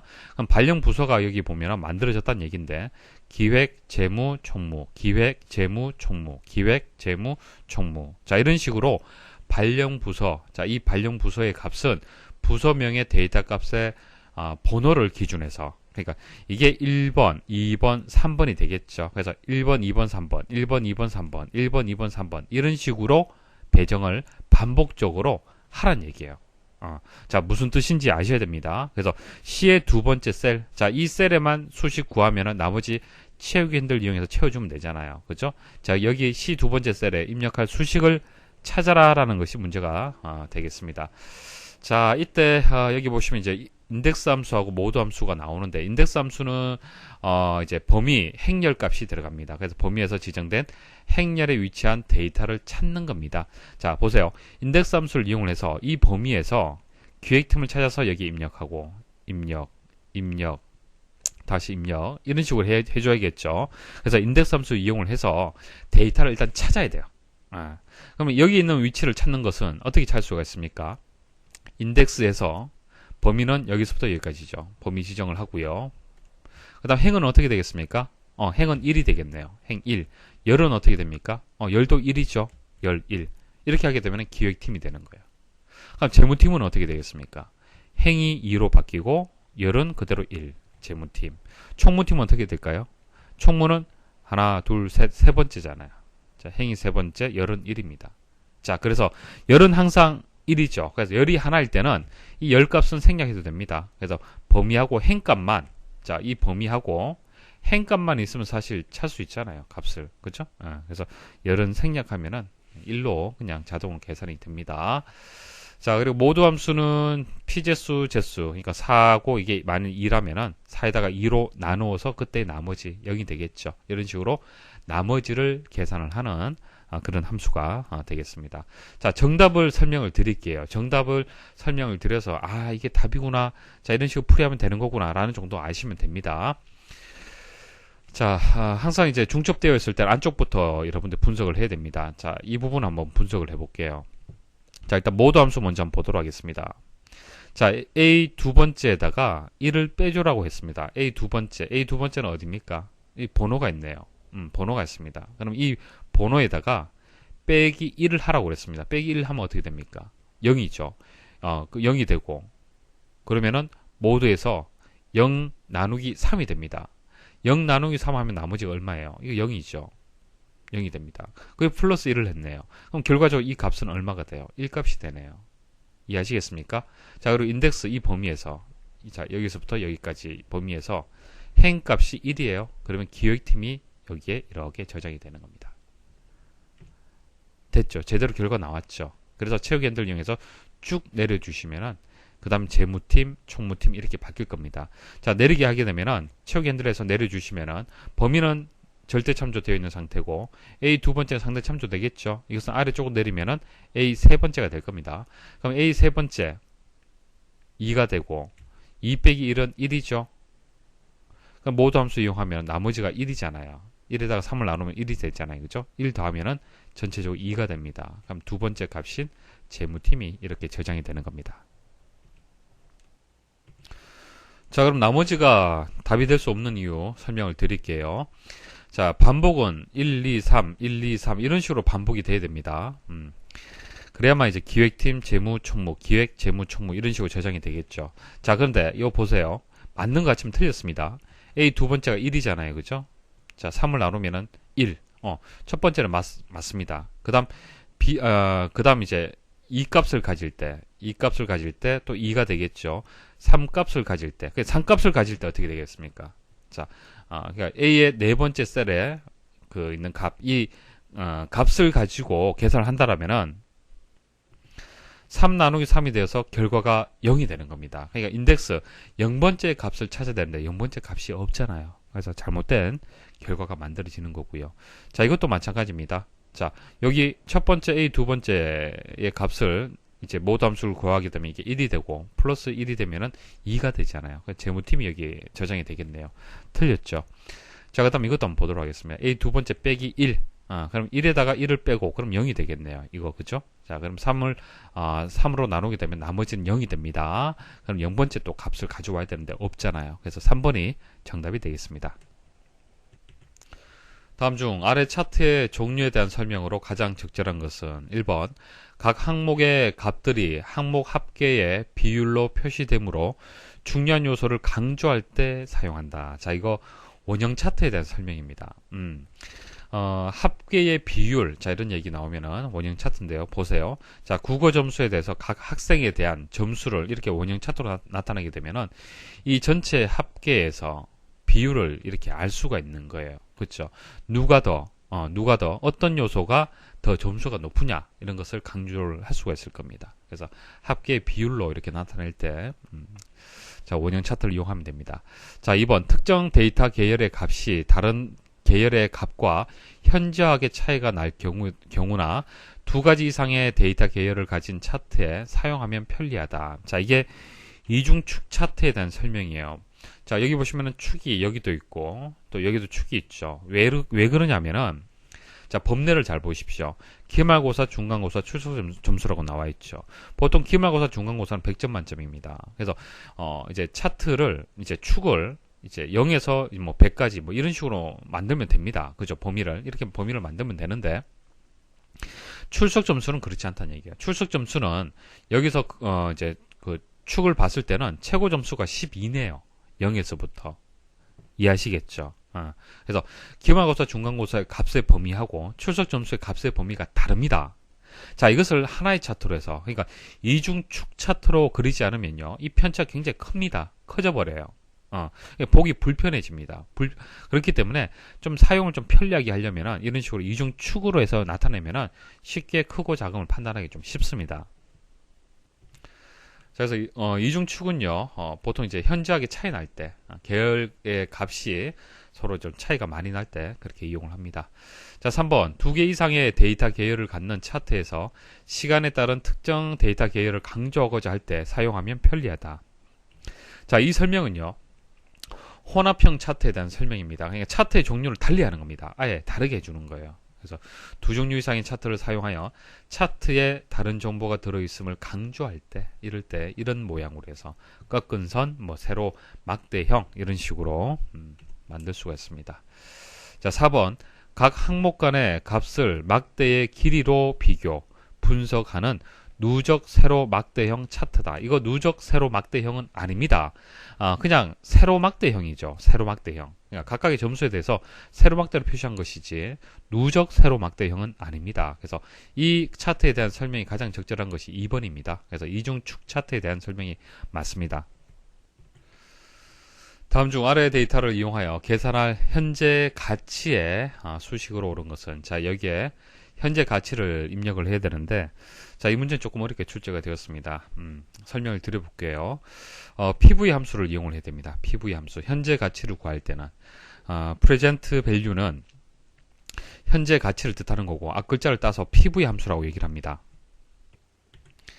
자, 미래의 가치를 현재의 것으로 계산하는 값이다 이렇게 나오는데 설명 어렵죠. 예시를 가지고 개념 설명을 드릴게요. 자, 연금 상품을 이제 파는 사람이 있어요. 뭐 보험회사 직원이라고 가정을 하겠습니다. 자, 여러분들한테 와서 이렇게 얘기를 했습니다. 연금 지급액이 월 10만 원이고 이율은 5.6%고 그리고 기간은 3년입니다. 자, 이게 무슨 뜻이냐면은 여러분들이 이제 달달이 10만 원씩 받을 수 있어요. 근데 그 당시 그 이율이 5.6%입니다. 3년 동안 받을 수 있어요. 그러면 여러분들이 이 가치를 판단할 수 있어야겠죠. 이 가치가 과연 얼마냐. 자, 이렇게 얘기해버리면 이 가치가 얼마가 되는지 계산하기 좀 어려울 수가 있습니다. 그래서 이렇게 얘기를 하면서 340만 원만 주십시오. 이렇게 얘기를 해요. 340만 원 주게 되면은 이렇게 드리겠습니다 라고 얘기를 해요. 그럼 이게 과연 그만한 340만 원치의 가치가 있느냐, 그것을 계산하는 방법이 PV 함수를 이용해서 계산을 할 수가 있습니다. 한번 계산을 해볼게요. 자, 인수가 여러 개 들어가는데 이 기금, 자, 이거는 이 세 가지는 반드시 기억을 하십시오. 시험에 자주 출제가 되고요. 그 다음 미래가치하고 납입 시점 이렇게 들어가는데, 자, 이자가 들어갑니다. 첫 번째 인수는 이자가 들어가요. 자, 이자가 들어가는데 이 이자가 연이죠, 연. 자, 이것을 월로 바꿔줘야 됩니다. 월. 자, 그래서 연금 지급액 자체가 월이잖아요. 그죠? 월이 되기 때문에 월로 바꿔줘야 돼요. 자, 월로 바꾸려면 12로 나눠주면 되겠죠. 자, 그 다음 3년이라고 얘기를 했습니다. 이건 어떻게 하면 될까요? 월로 바꾸려면 곱하기 12 해주면 되겠죠. 그래서 이자하고 기간은 나눠주고 곱해서 12로 나누고 12로 곱해서 일단 계산을 해줘야 됩니다. 그 다음 금액. 받는 금액이 얼마예요? 10만 원이죠. 자, 금액은 그대로 넣으면 되겠죠. 월이 되기 때문에 그대로 넣으면 되는데, 그대로 B 세 번째 셀을 넣게 되면 이게 마이너스 값이 나와요. 마이너스 값. 그래서 마이너스 B3이라고 줘야 됩니다. 마이너스 B3. 그래서 마이너스 값으로 넣어야 돼요. 주의를 하십시오. 그래야만 결과값이 양수값이 나옵니다. 자, 이렇게 해서 계산을 하게 되면은 330만 원 정도가 나오는 겁니다. 330만 원. 그러니까 이 조건이 현재 가치로 계산을 하게 되면 330만 원 정도가 되는 거예요. 그런데 340만 원을 달라고 얘기를 했기 때문에 이 연금 상품은 가입을 해야겠습니까? 가입하지 말아야겠습니까? 가입하면 안 되죠. 자, 그런 것을 판단할 수가 있습니다.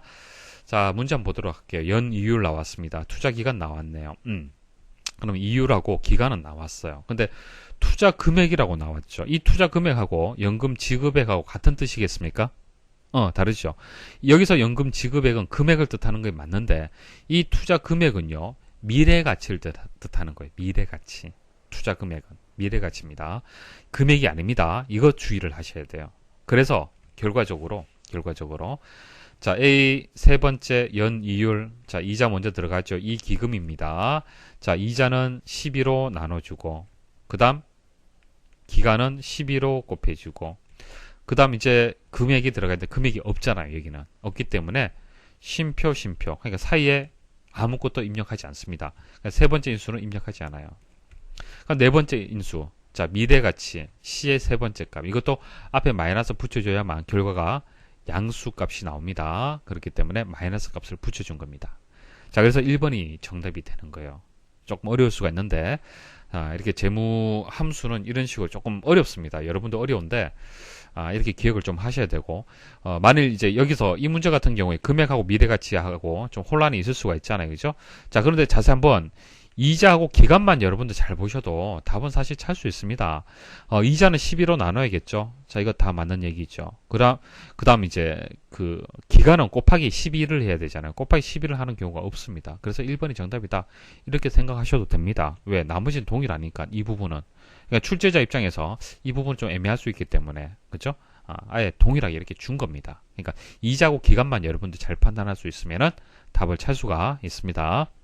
다음 중 A열의 글꼴 서식을 굵게 설정하는 매크로로 옳지 않은 것은 1번 보시면은 레인지에서 A에서 A. 자, 이게 이제 가장 일반적인 표시 방법이 되겠습니다. 그래서 A에서 A 하게 되면은 그 A열을 뜻하는 거예요. A열에 대해서 이제 폰트 볼드를 true 하게 되면 이제 굵게 이제 지정이 되겠죠. 그래서 1번은 이제 맞는 설명인데 3번 보도록 하겠습니다. 자, 3번은 1에서 1이라고 얘기를 했죠. 1에서 1이라는 것은 첫 번째 행을 뜻하는 거예요. 첫 번째 행.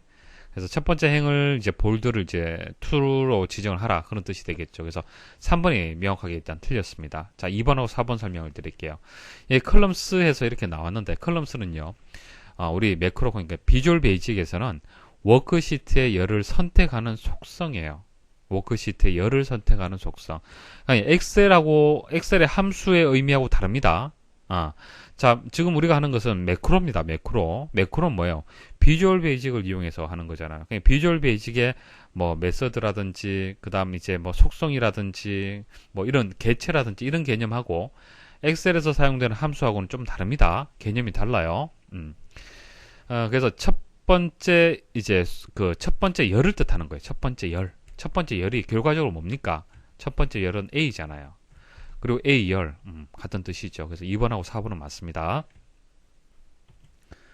다음 중 페이지 설정 대화 상자의 시트 탭에 대한 설명으로 옳지 않은 것은, 자, 페이지 설정에 보면 시트 탭이라고 있습니다. 자, 1번 보시면은 인쇄 영역을 지정하지 않으면 기본적으로 워크시트의 모든 내용을 인쇄한다. 자, 뭐 이렇게 작업을 했다고 가정을 할게요. 이 상태에서 페이지 레이아웃 가서 자, 시트 탭에 가서, 자, 인쇄 영역이 있죠. 인쇄 영역을 지정하지 않고 인쇄 미리 보기를 하면요. 한 장이 인쇄될 수 있을 양만큼 인쇄가 됩니다. 근데 만일 이제 여기서 인쇄 영역을 설정을 하잖아요. 이 부분만 인쇄를 하겠다. 이렇게 설정을 하면은, 자, 이 영역만 인쇄가 되는 겁니다. 차이점 아시겠죠? 반복할 행은, 1에서 3. 자, 이런 식으로 행 번호로 나타낸다. 자, 반복할 행 한번 설정을 해보겠습니다. 자, 이렇게 설정하면 어떻게 됩니까? 자, 1행에서 1행 $1 그리고 콜론 $3 이런 식으로 표시가 되는 겁니다. 그래서 행은 숫자로 이렇게 표시가 됩니다. 자, 3번 메모의 인쇄 방법을 시트 끝으로 선택하면 원래 메모가 속한 각 페이지의 끝에 모아 인쇄된다. 자, 여기 보시면은 이제 메모를, 이제 우리가 메모를 이제 입력하게 되면 시트 끝에다가 인쇄할 수도 있고, 시트에 표시된 대로, 시트 해당 그 메모가 삽입된 그 위치에 그대로 표시하는 방법이 있습니다. 그러니까 메모만 따로 빼서 시트 끝에다가 표시하고 싶다. 그럴 땐 시트 끝 이렇게 해서 인쇄를 하시면 됩니다. 자, 근데 여기서 주의할 점은요. 시트 끝이라고 이제 선택하는 것이 어떤 의미냐면은 인쇄물의 가장 마지막 페이지에 모아서 인쇄하라는 그런 뜻이 되는 거예요. 자, 각 페이지의 끝에 모아서 하는 것이 아니라 만일 3장의 인쇄물이 출력이 되잖아요. 그죠? 보고서가 3장짜리입니다. 3장짜리면은 세 번째 마지막 페이지인 세 번째 페이지에서 모아서 인쇄가 되는 거예요. 메모가. 근데 여기서는 각 페이지 끝이라고 얘기를 했잖아요. 그럼 여기 이런 뜻이잖아요. 그죠? 그래서 틀렸습니다. 4번 여러 페이지가 인쇄될 경우 열 우선을 선택하면, 자, 열 우선을 선택을 하면 오른쪽 방향으로 인쇄를 마친 후에 아래쪽 방향으로 진행된다. 이거 맞는 설명입니다. Z자 형태로 해서 인쇄가 되는데요. 자, 보세요. 이게 한 장으로, 여기서부터 여기까지 한 장으로 인쇄가 안 됩니다. 그래서 여러 장으로 인쇄가 될 건데, 그럼 이 영역, 이 영역 인쇄하고 이 영역을 인쇄할 거냐 아니면은 이 영역을 인쇄를 할 거냐 선택할 수 있다는 얘기입니다. 자, 그래서 행우선으로 한번 해볼게요. 행우선으로 하게 되면은 보면은 위에서 아래로, 그러니까 이렇게 인쇄, 이렇게 인쇄, 이렇게 인쇄가 되는 거예요. 그래서 빨강색, 노란색, 파란색 하고 다음 페이지는 아래쪽에 있는 파란색이 이렇게 인쇄가 되는 겁니다. 자, 이렇게 인쇄가 되었죠. 자, 그 다음은 이제 열우선 Z자로 한번 인쇄를 해볼게요. Z자로 인쇄를 하게 되면은 이 영역, 그 다음 빨간색이 인쇄가 될 겁니다. 자, 빨간색 인쇄되죠. 그 다음 파란색 인쇄가 됩니다. 그러니까 인쇄되는 방향을 다르게 조정을 할 수가 있습니다. 다음 중 수식의 결과가 옳지 않은 것은, 자, 여러 개의 함수들이 나오는데 각각의 함수에 대해 설명을 드리면서 문제풀이 하도록 하겠습니다. 자, 1번 한번 보도록 하죠. 1번 fixed 함수가 나왔는데 이것은 인수가 숫자, 자릿수, 논리값 이렇게 들어갑니다. 좀 어려운데 반올림하여 텍스트로 표시할 수 있는 그런 이제 함수가 되겠습니다. 자, 예시 한번 보고 말씀을 드릴게요. 여기 보시면은 숫자가 3456.789라는 숫자가 들어갔어요. 그 다음 자릿수는 1이 들어갔습니다. 그냥 반올림해서 이제 표시를 하는 겁니다. 그러니까 자릿수라는 것이 들어가야겠죠. 그래서 1이 들어가게 되면은 어떻게 되겠습니까? 첫째 자리까지 표시를 하라는 얘기예요. 그러면 3456.7까지 표시가 되는데 반올림이 되기 때문에 8에서 반올림이 되어서 7은 8이 되는 겁니다. 그래서 결과가 이렇게 나오는데요. 그냥 false라고 되어 있죠. false. 자, false라고 되어 있으면요. false이거나 생략하게 되면 이 논리값 부분에 false이거나 생략하게 되면 쉼표를 포함합니다. 그래서 쉼표, 천단위 쉼표 들어가 줍니다. 개념 아시겠죠? 자, 그러면 숫자 이렇게 들어갔고요. 그래서 1, false가 들어갔기 때문에 이 결과 맞네요. 자, 이건 맞는 설명이고요. 자, 그 다음 2번 EO months라는 함수가 있는데 EO가 뜻하는 것이 end of를 뜻합니다. end of 뜻하고 months, 월을 뜻하는 거죠. 그래서 달의 마지막 날짜 이런 의미를 가지고 있는데요. 인수는 날짜하고 월수가 들어갑니다.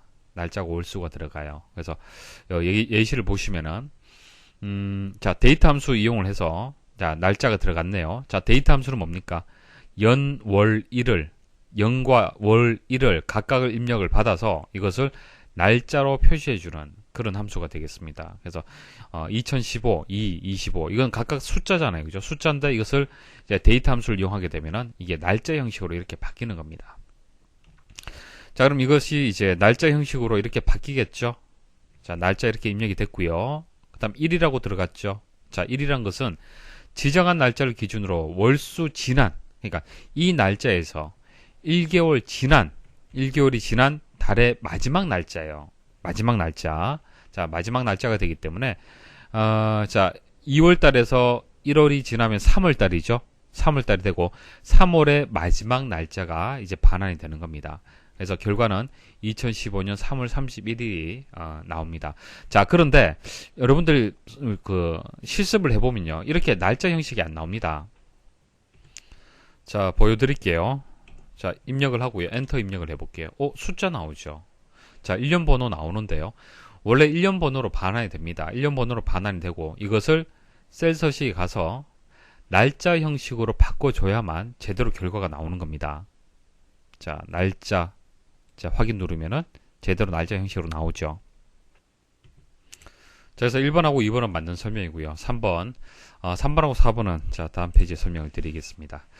자, 추주는 선택하다라는 그런 의미를 가지고 있죠. 그래서 인수 하나 들어오고, 그 다음 번호 1, 번호 2 이렇게 들어가는데, 자, 무슨 뜻이냐면은 이런 겁니다. 자, 인수가 1이면, 그러니까 이게 1이면은 번호 1이 선택이 되고요. 인수가 2면은 번호 2가 선택이 되는 거예요. 자, 예시 한번 보도록 하겠습니다. 보시면은 추주해서 자, 이 안쪽을 먼저 보도록 하죠. 로우해서 A 세 번째에서 A 여섯 번째. 자, 로우해서 자, 이렇게 반환되는 값은 셀의 행 번호가 반환이 되는 겁니다. 셀의 행 번호. 그죠? 그래서 셀이 만일 A3이다. 그럼 행이 번호가 얼마가 됩니까? 3이 되죠. 3이 이렇게 반환이 되는 거예요. 근데 범위가 들어갔잖아요. 이렇게 셀이 아니고 범위가 지정이 되면요. 범위에서 첫 번째 셀의 행 번호만 반환해 주면 됩니다. 그럼 결과 어떻게 되겠습니까? 이거 3이죠. 자, 3이 되고요. 그러면은 이게 첫 번째, 두 번째, 세 번째, 네 번째죠. 그럼 어떤 것이 선택이 되겠습니까? 남이 선택이 되는 거예요. 남. 그러면 3번도 맞는 설명이죠. 4번이 이제 틀렸다는 얘기네요. 4번 상당히 복잡한데. 자, replace에서 자, 대신한다라는 그런 뜻입니다. 텍스트 시작 위치 개수 변경값이 들어가는데요. 예시 한번 보도록 하겠습니다. 자, 텍스트. 자, 원본에는 텍스트가 스타크래프트가 되고요. 시작 위치는 2입니다. 개수는 4예요. 자, 시작 위치가 여기가 1, 2, 3, 4 이렇게 되겠죠. 자, 여기서부터가 되는 거예요. 타부터 해서 4개. 하나, 둘, 셋, 넷. 자, 이것을 어떻게 한다? 변경값이 타예요. 그러면 여기서부터 여기까지가 타로 바뀌는 거예요. 타. 그럼 결과적으로 스, 타, 트가 되는 겁니다. 이해하시겠죠? 리플레이스. 자, 아래쪽 예시 한번 보도록 하겠습니다. 문제 보기에서는 리플레이스에서 패브러리 해서 그 다음 서치라는 함수까지 나왔네요. 자, 서치 함수 보도록 하겠습니다. 말 그대로 찾는 거예요. 찾는 건데 인수가 찾는 값, 텍스트, 그 다음에 시작 위치 이렇게 들어갑니다. 자, 아래쪽 예시 한번 보도록 하겠습니다. 자, 찾는 값이 A고요. 텍스트는 기사 퍼 대문자 A, 스, 소문자 A, 트입니다. 자, 시작 위치는 좀 생략이 되었네요. 자, 이렇게 되면은 A를 찾는 겁니다. 여기에서 A를 찾아라. A 위치를. 그러면 하나, 둘, 셋, 넷. 대소문자 구분하지 않습니다. 그렇기 때문에 결과는 4가 되는 겁니다. 됐죠? 자, 그러면 뒤에 이렇게 시작 위치가 들어가는 경우는 어떻게 되느냐? 그러니까 두 번째부터 찾는 거예요, 그냥. 4부터 찾는 겁니다. 이렇게 찾으면은, 여기 있네요. 그러면은 3이 아니고요. 어차피 첫 번째부터 해서 위치 값을 찾기 때문에 결과가 4가 되는 겁니다. 그러니까 생략을 해도 결과는 동일하다는 얘기입니다. 자, 그러면 서치 이 부분 먼저 한번 구해 볼게요. 자, U를 찾는데, 서울, 유네스코 이렇게 되어 있네요. 그죠? 자, 그러면은 U가 들어있는 위치가 대문자, 소문자 구분하지 않습니다. 하나, 둘, 셋, 넷. 여기 있네요. U가. 그죠? 네 번째 있습니다. 그래서 결과는 어떻게 되겠습니까? 4가 되는 거예요. 여기서부터 여기까지가. U가 들어있는 위치가 4가 되는 겁니다. 그럼 replace. 그러니까 이제 원본이 여기 있고 이 원본에서 시작 위치가 4죠. 하나, 둘, 셋, 넷. R부터네. R부터. 5개네요. 5개. 그러면 R, U, A, R, Y까지. 자, 이 전체가 되겠네요. 이 전체를 어떻게 한다? 자, 이거 큰 따옴표로 해서 이렇게 묶었네요. 공백을 뜻하는 겁니다. 자, 공백. 자, 이것을 공백으로 대신한다. 그럼 결과는 어떻게 되겠습니까? FEB만 남는 거예요. 근데 보기에서 FEB 해서 RU까지 했기 때문에 4번이 정답이 되겠습니다. 다음 중 폼이나 보고서에서 사용되는 조건부 서식 기능에 대한 설명으로 옳지 않은 것은 1번 조건을 지정할 때 와일드카드 문자는 사용할 수 없다. 이거 맞는 설명입니다. 자, 엑셀에도 조건부 서식이 있고 액세스에도 조건부 서식이 있습니다. 자, 조건부 서식이란 것은 폼이나 보고서에서 조건에 맞는 특정 컨트롤 값에만 서식을 적용하는 것을 얘기를 하는 겁니다. 자, 그런데 만일 조건이 A로 시작하는 이라는 이런 조건이 있어요. 그러면은 A에서 별표 이거 안 된다는 얘기예요. 조건부 서식에서는. 조건부 서식에서는 left 함수, 그러니까 함수를 이용해서 필드명 그리고 첫 번째 값이 되기 때문에 이런 식으로 해서 A 뭐 이런 형식으로 만들어 줘야 되는 거예요. 아시겠죠? 그래서 이제 와일드 카드를 사용할 수 없다는 거 아셔야 됩니다. 자, 2번 조건부 서식은 레이블 컨트롤에 필드 값이나 식을 기준으로 설정할 수 있다. 자, 식을 기준으로만 설정할 수 있다. 이렇게 나왔는데, 자, 보세요. 보통은 이제 본문에 있는 그 컨트롤을 가지고 설정을 하죠. 그래서 조건부 서식에 가서 여기 보면 필드 값이 뭐 시기, 필드의 포커스가 있음. 자, 이렇게 세 가지가 나옵니다. 그래서 이렇게 이제 서식을 지정해 주면 돼요. 자, 그런데 이거는 뭡니까? 이거는 이제 텍스트 상자 컨트롤이고요. 그리고 이제 콤보 상자도 가능하고. 자, 그런데 여기 레이블 있죠? 레이블. 자, 레이블 같은 경우에는 조건부 서식이 비활성화됩니다. 그 말은 무슨 뜻이에요? 레이블에는 조건부 서식을 지정할 수 없다는 얘기입니다. 자, 그래서 2번이 정답이 되고요. 3번 각 컨트롤에 대해 조건을 3개까지 지정할 수 있으며 조건별로 서로 다른 서식을 지정할 수 있다. 이건 맞는 설명입니다. 기억하십시오. 3개까지 지정할 수 있습니다. 조건은. 자, 4번 조건에 맞는 경우 적용할 서식과 조건에 맞지 않을 경우 적용할 기본 서식을 함께 지정할 수 있다. 자, 그림 한번 보도록 하겠습니다. 그림 보시면은 조건을 이제 여기서 설정할 수 있고, 그 다음 조건에 맞지 않으면은 적용할 서식을 또 지정을 할 수가 있습니다. 그래서 이렇게 설명한 내용이 맞습니다. 다음 중 컨트롤의 이동과 복사 방법에 대한 설명으로 옳은 것은, 자, 1번 다른 구역에서 복사하여 붙여넣으면은 붙여넣기 구역의 오른쪽 위에 붙여진다. 자, 거래처 코드를 컨트롤 C에서 복사를 했습니다. 이것은 페이지 머리글 구역에 있습니다. 자, 그럼 다른 구역에다가 한번 제가 붙여넣기를 해볼게요. 컨트롤 V 해보겠습니다. 자, 오른쪽 위에 붙여졌습니까? 아니면 왼쪽 위에입니까? 자, 왼쪽 위에죠. 거래처 코드가 본문 영역의 왼쪽 위에 붙여졌습니다. 자, 그래서 2번은 틀렸죠. 3번 같은 구역 내에 복사하여 붙여넣으면 복사한 컨트롤의 바로 아래에 붙여진다. 자, 이거 복사해서 이 자리에다 그대로 컨트롤 V 해볼게요. 그러면은 이제 아래쪽에 바로 붙여지죠. 그래서 2번은 맞는 설명입니다. 3번 컨트롤 키를 누른 상태에서 이동하면 다른 컨트롤과 세로 및 가로 맞춤을 유지할 수 있다. 자, 이거 컨트롤이 아니고요. 시프트입니다. 이거 뭐 컨트롤 키 누르면은 어떤 변화는 없고요. 그대로 이렇게 됩니다. 그러니까 어떤 간격을 맞춰서 유지해서 하고 싶다라면은 시프트 키 누르고요. 시프트 키 누른 상태에서 한번 이렇게 이동을 해 보십시오. 왼쪽으로 이동이 안 됩니다. 위아래로만 이렇게 이동이 돼요. 그러니까 가로 또는 세로로 해서 맞춤을 유지하면서 이렇게 이동이 되려면은 시프트 키를 누르고 마우스를 이용을 해줘야 됩니다. 3번 틀렸고요. 4번 시프트 키를 누른 상태에서 방향키를 눌러 컨트롤의 위치를 변경할 수 있다. 자, 선택하고 위치를 변경하려면 그냥 방향키 누르면 돼요. 근데 시프트 키를 누르잖아요. 누르면은 어떻게 됩니까? 컨트롤의 크기가 조절이 되는 겁니다. 그래서 4번이 또 틀렸네요. 그죠? 그래서 2번이 정답이 되겠습니다. 다음 중 테이블 간의 관계 설정에서 1대1 관계가 성립하는 것은, 자, 1대1 관계. 그러니까 한 개, 각각이 서로 대응되는 관계를 얘기를 하는 겁니다. 그래서 1대1 관계는요, 테이블 A의 각 레코드가 테이블 B의 레코드 한 개와 관련되는 것이다. 예시 한번 보도록 하죠. 한 명의 수강생은 한 개의 과목을 무조건 수강해야 한다. 이런 조건이 있다. 가정을 하겠습니다. 그러면은, 여기 강현주라는 사람이 있어요. 이 사람의 아이디가 이겁니다. 자, 과목을 무조건 하나 신청을 해야 되는 거예요. 무조건 하나, 이런 식으로. 그리고 중복해서 신청할 수는 없습니다. 서로 간에. 자, 이렇게 해야 되고, 그 다음에 이런 식으로 대응돼야 되고, 이렇게 대응돼야, 이렇게 대응이 돼야 되는 겁니다. 이런 형식 아시겠죠? 자, 이렇게 되려면은 이 아이디는 여기 또 K001이라는 게 있을 수 있습니까? 없습니까? 당연히 있으면 안 되죠. 중복되어서는 안 됩니다. 아이디가. 그죠? 아이디가 중복되면은, 이 데이터하고 이 데이터가, 같을 수는 없어요. 달라야 됩니다. 그냥 이거하고 대응되고, 이거하고 대응이 되는 형식이 돼야 되기 때문에, K001이 두 개를 이렇게 대응되는 그런 구조를 가지면 안 됩니다. 그래서 여기 있는 아이디는요, 기본 키거나, 자, 기본 키라는 얘기는 뭐예요? 중복되지 않죠. 그리고 널 값을 가지지 않습니다. 그러니까 무조건 값을 가지되 중복되지 않는다는 얘기입니다.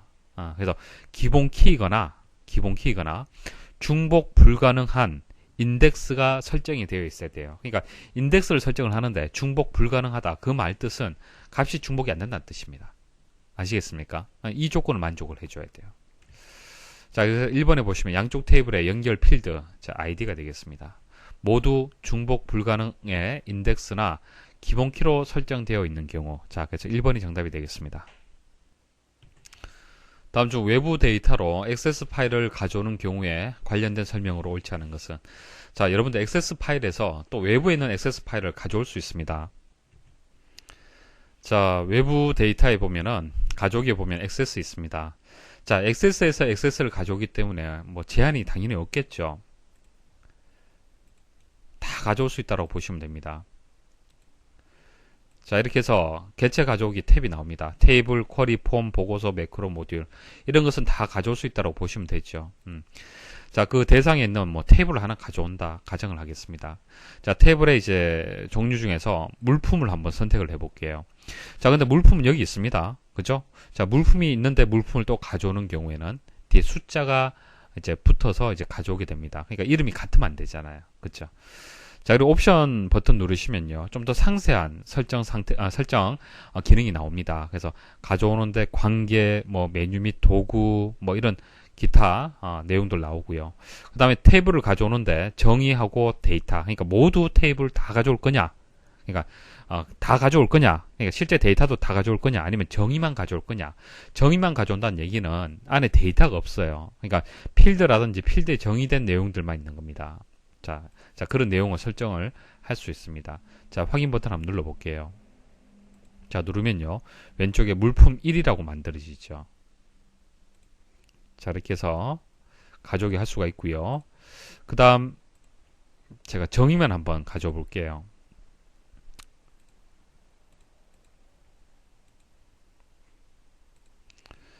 자, 거래처 1이죠. 더블 클릭을 해보시면 데이터는 없어요. 데이터는 없고 필드 이름하고 데이터 형식만 가져오게 됩니다. 보기 보도록 하겠습니다. 1번 테이블의 관계도 함께 복사할 수 있다. 맞고요. 액세스 개체는 테이블과 쿼리 개체만 복사할 수 있다. 아니죠. 이런 것들을 다 가져올 수 있습니다. 3번 테이블의 정의만 가져오는 경우 자, 정의만 가져오는 경우 데이터가 없는 빈 테이블 좀 전 보여드렸고요. 원본 개체와 같은 이름의 개체가 대상 데이터베이스에 뭐 이미 있으면 가져오기 개체 이름에 숫자가 추가된다. 자, 물품 1 이렇게 추가가 됩니다. 다음 중 어플리케이션 개체의 속성과 메서드에 대한 설명으로 옳은 것은 자, 어플리케이션 개체라는 것은 액세스 프로그램 자체를 의미를 하는 겁니다. 그러니까 액세스 프로그램 그 자체의 어떤 속성이라든지 메서드에 대한 내용을 얘기를 하는 겁니다. 주요 속성하고 주요 메서드 말씀을 드릴게요. 이 정도만 아시면 문제풀이 하는데 전혀 상관이 없을 겁니다. 자, current 데이터. current 데이터라는 것은 현재 데이터베이스를 뜻하는 거예요. 현재 데이터베이스를 뜻하는 겁니다. 그래서 현재 데이터베이스에 저장된 개체를 참조한다. 자, 그런 의미를 가지고 있고요. current project. 자, 이것은 현재 액세스 프로젝트를 뜻하는 거예요. 자, 그래서 현재 액세스 프로젝트나 액세스 데이터베이스에 대한 참조를 뜻하는 겁니다. 자, 그래서 보시면은 current 데이터가 현재 액세스 프로젝트라는 설명이 나왔죠. 이거 설명 잘못되었죠. 이게 이렇게 연결이 돼야 되고요. 현재 데이터베이스는 이렇게 연결이 돼야 됩니다. 그래서 지금 바뀌었습니다. 바뀌었고요. 그 다음 doCMD. 자, doCMD는 개체와 이와 관련된 메서드를 참조하거나 실행할 수 있음. 자, 이게 설명이 좀 어려운데 우리 실기 들어가면은 많이 사용을 할 겁니다. 그래서 application. doCMD. 그래서 openform. 자, openform 뭐예요? 폼을 열어라 라는 그런 뜻이 됩니다. 폼을 열어라. 자, 폼을 열어라는 것을 사용을 하려면 doCMD를 이용을 해서 자, 이 메서드를 실행을 할 수 있다는 뜻입니다. 그래서 성적 등록 폼을 열어라. 자, 그렇게 되겠습니다. 그래서 성적 등록 폼을 열기 하는 그런 이제 속성이 되겠습니다. 자, 네임은 그대로 이제 개체 이름을 얘기를 하는 거고요. 비저블 속성은 뭐 눈에 보인다 안 보인다 그런 설정을 얘기를 하는 겁니다. 액세스 응용 프로그램의 최소화 여부를 지정하거나 판단한다. 최소화 여부 이런 설명 나오면은 비저블이 되겠습니다. 자, 그리고 이제 주요 메서드를 보시면 run. 자, run은 사용자 정의의 펑션 또는 서브 프로시저를 실행한다. 이런 겁니다. 여러분들 A 프로시저를 작성 중에 있어요. A 프로시저 내에 run 해서 B 프로시저 이름을 딱 여기 적잖아요. 그러면 A 프로시저에서 B 프로시저를 실행할 수 있는 겁니다. 자, 그런 이제 메서드가 되고요. 자, quit은 액세스를 종료하는 겁니다. 말 그대로 종료하는 거고요. 자, 그래서 정답은 2번이 맞는 설명이 되겠습니다. 자, 여기까지 해서 좀 생소한 문제들 위주로 해서 설명을 마치도록 하겠습니다. 수고하셨습니다.